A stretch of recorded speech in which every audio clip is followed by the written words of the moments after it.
ರಾಜಕೀಯದ ಜಂಜಾಟ ಏಳು ಬೀಳುಗಳ ನಡುವೆ ಅರ್ಧ ಶತಮಾನಕ್ಕೂ ಹೆಚ್ಚು ಕಾಲ ನೆರಳಿನಂತೆ ಜೊತೆಯಾದ ದಾಂಪತ್ಯವದು ಹಳ್ಳಿಯ ಸರಳ ಹೆಣ್ಣುಮಕ್ಕಳಾಗಿ ಹೆಜ್ಜೆ ಇಟ್ಟು ದೇಶದ ಪ್ರಧಾನಿ ಪತ್ನಿ ಆಗೋವರೆಗಿನ ಚೆನ್ನಮ್ಮ ಅವರ ಪ್ರಯಾಣ ಕೇವಲ ವೈಭೋಗದಾಗಿರಲಿಲ್ಲ.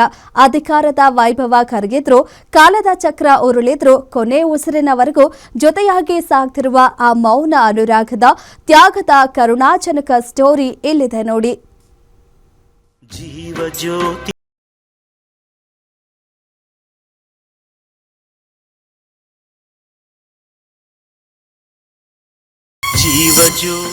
ದೊಡ್ಡಗೌಡರ ಬದುಕಿನ ಶಕ್ತಿ ಚೆನ್ನಮ್ಮ ಇನ್ನು ನೆನಪು ಮಾತ್ರ. ಅಂತಿಮ ಯಾತ್ರೆಯ ಮಾರ್ಗದುದ್ದಕ್ಕೂ ಅಮ್ಮನ ಕೊನೆಯ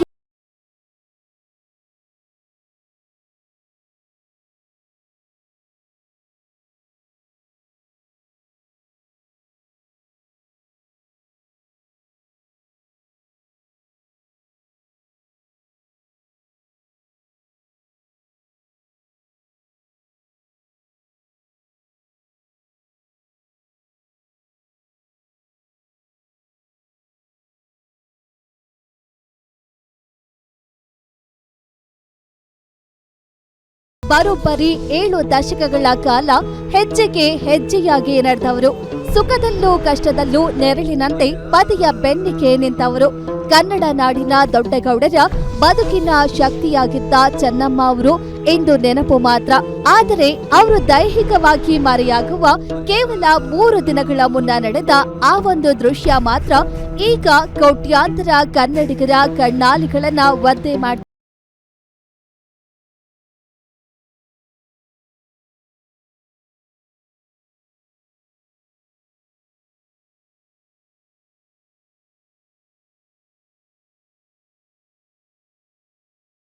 ಹೌದು, ಜೀವನದುದ್ದಕ್ಕೂ ಪತಿಯನ್ನ ಅಚ್ಚುಕಟ್ಟಾಗಿ ನೋಡ್ಕೊಂಡ ಆ ಮಾತೃಶ್ರೀ ಈಗ ಇಡೀ ನಾಡನ್ನಾಗಲಿ ಮುನ್ನಡೆದಿದ್ದಾರೆ.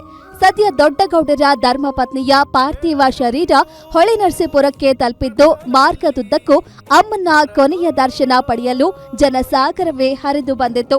ನೆಲಮಂಗಲ ಕುಣಿಗಲ್ ಬೈಪಾಸ್, ಬೆಳ್ಳೂರು ಕ್ರಾಸ್, ಚನ್ನರಾಯಣಪಟ್ಟಣದ ಮೂಲಕ ಸಾಗುತ್ತಿರುವ ಹೂವಿನ ರಥಕ್ಕೆ ಹಾದಿಯುದ್ದಕ್ಕೂ ಕಣ್ಣೀರಿನ ವಿದಾಯ ಹೇಳಿದ್ರು. ಹೆತ್ತ ತಾಯಿಯನ್ನ ಕಳೆದುಕೊಂಡ ಎಚ್.ಡಿ.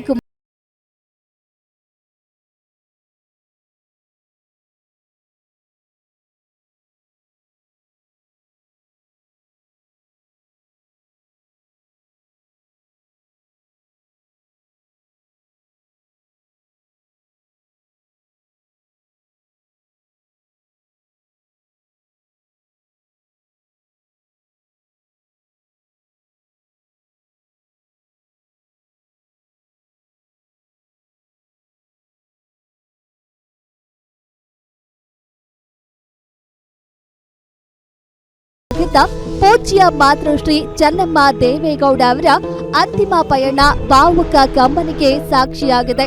ನಾಡಿಗೆ ನಾಡೆ ಅಮ್ಮನಿಗೆ ಕಣ್ಣೀರಿನ ವಿದಾಯ ಹೇಳುತ್ತದೆ. ಆಯ್ತು ಸರ್, ದೇವತೆ ಕಳ್ಕೊಂಡಿದ್ದೀನಿ ಅದು ನೋಡೋದು ಸರ್. ಇವತ್ತು ಎಷ್ಟೋ ಕುಟುಂಬಕ್ಕೆ ಆಶೆ ಆಗಿದ್ವು. ನಮ್ಮ ಕುಟುಂಬ ಈ ಮಟ್ಟಿಗೆ ಬರ್ಬೇಕಾ ನಮ್ಮ ತಾಯಿ ಸರ್.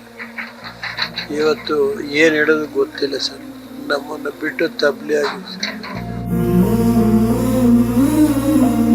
ಒಟ್ಟಾರೆ ರಾಜಕೀಯದ ದೆಹಲಿ ದರ್ಬಾರ್ನಿಂದ ಹಿಡಿದು ಹಾಸನದ ಹಳ್ಳಿಯವರೆಗೂ ದೊಡ್ಡಗೌಡರ ಬದುಕಿನ ಪ್ರತಿಯೊಂದು 7 ಬೀಳುಗಳಲ್ಲೂ ಚೆನ್ನಮ್ಮ ಅವರು ಶಕ್ತಿಯಾಗಿ ನಿಂತಿದ್ರು.